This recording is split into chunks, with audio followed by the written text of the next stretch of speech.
श्री स्वामी समर्थ. तर 15 तारखेला म्हणजेच 15 फेब्रुवारी या दिवशी महाशिवरात्र आहे. तर त्याची मी तुम्हाला आज थोडक्यात माहिती सांगणार आहे.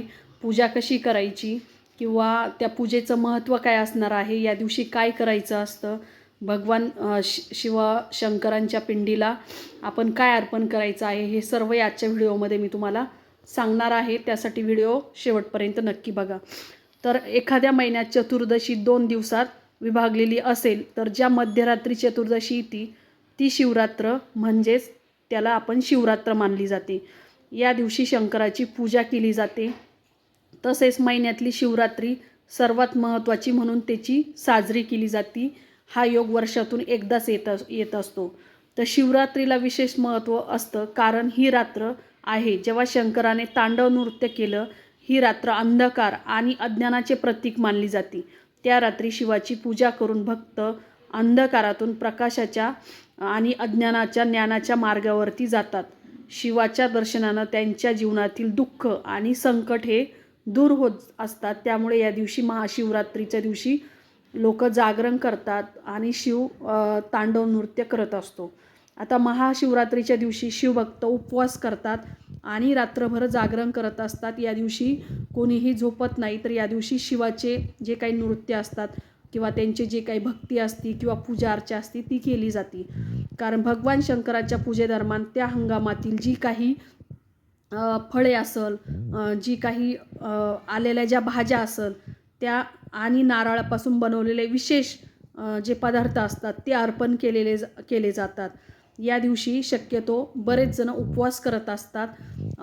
अगदी म्हणजे मनोभावे प्रत्येकजण, कारण आपल्या जगाचा चालक मालक आणि सगळ्यांचा रक्षणकर्ता म्हणजेच शिवशंभो आणि त्यांचीच ही आपल्याला महाशिवरात्री असते. त्यामुळे चांगल्या उत्साहात ही साजरी केली जाते.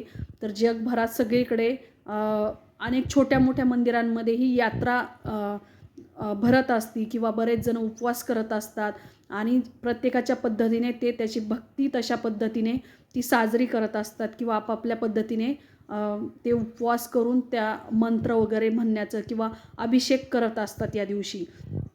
तर आता महाशिवरात्रीच्या दिवशी उपवास करतात आणि दुसऱ्या दिवशी तो आपल्याला सकाळी सोडायचा असतो.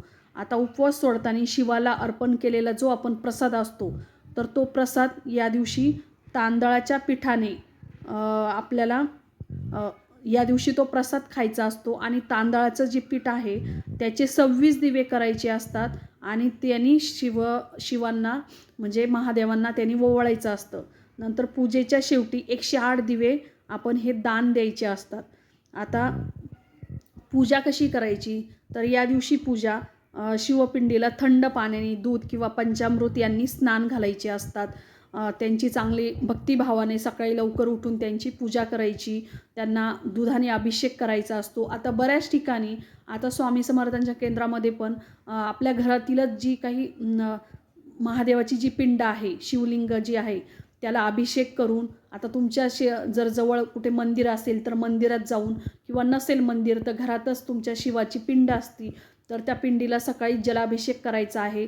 छान स्वच्छ पाण्याने धुवायचं आहे, नंतर मधानी धुवायचं आहे आणि त्यानंतर आपल्याला छान त्यांना अष्टगंध लावायचा. नंतर कधीही मूर्ती ठेवताना जी शिवलिंग जे आहे तर ती शिवाची जी पिंड ठेवताना त्याखाली सगळ्यात आधी आपल्याला एक बेलाचं पान ठेवायचं, तांदूळ ठेवायचे आणि त्यावरतीच आपल्याला नेहमी महादेवाची पिंड ठेवायची असती.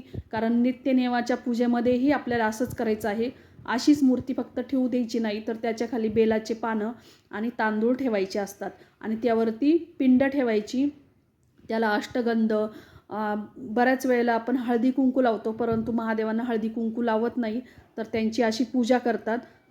त्यांना भस्म लावायचे असतात किंवा एक तर अष्टगंध लावायचा असतो आणि नंतरच मग आपण आपल्याला जे काही अभिषेक करायचा असतो, अभिषेक करून झाल्यानंतर ही पूजा करायची. आता अभिषेक बरेच जण स्वामी समर्थांच्या केंद्रामधल्या जे नित्यसेवेमध्ये रुद्राभिषेक करत असतो, नंतर रुद्राध्याय असतात, शिवमहिम्न वाचत असतात, अनेक स्तोत्र मंत्र म्हणून आपण रुद्राभिषेक करत असतो.